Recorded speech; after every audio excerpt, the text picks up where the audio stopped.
कैसे माँ बाप हैं जो अपने बच्चों के फैसले तब भी ले रहे हैं जब बच्चा 30 साल का हो गया है।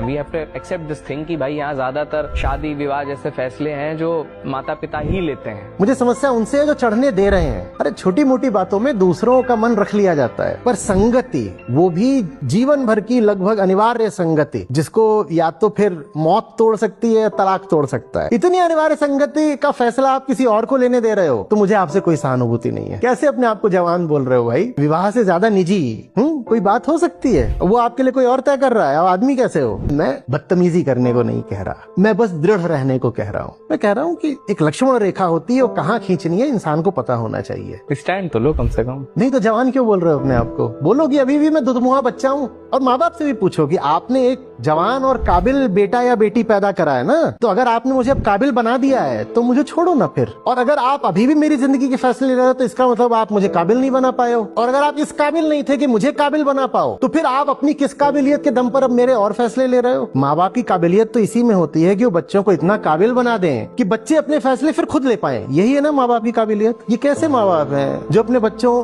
के फैसले तब भी ले रहे हैं जब बच्चा 30 साल का हो गया है, अभी भी उसको बच्चा बोल रहे हैं? ये क्या है? तुमने क्या फिर उसकी परवरिश करी है? पहली चीज तो ये करनी चाहिए कि अभिभावक होने के नाते हाथ जोड़ के बच्चों से कहना चाहिए, हमने तुम्हें पैदा कर दिया, हम तुमको एक बात बता देते हैं, कम से कम वो गलतियां मत करना जो हमने करी हैं। लेकिन उल्टा चलता है, इतने अहंकारी होते हैं माँ बाप की, कहते हैं हमने जो जो गलतियां करी हैं बेटा अब तुम उनको दोहराओ। ये प्यार है? आप कहते हो आपको अपने बच्चों से प्यार है, आपको बच्चों से प्यार होता तो आप अपने बच्चों को आजादी देते। मेरे पद चिन्हों पर चलने की जरूरत नहीं है। लेकिन इतना साहस कि हम अपनी हार भरी जिंदगी और घाव भरी जिंदगी को बिल्कुल दो टूक स्वीकार कर पाए, इतना साहस हम में होता नहीं, इतना प्रेम भी नहीं होता। तो हम अपने बच्चों के सामने भी बिल्कुल फन्ने खा बन के खड़े हो जाते हैं कि देखा मैं ना दुनिया का सबसे सफल आदमी हूँ, मेरी राह पर चलो, मेरी राह पर।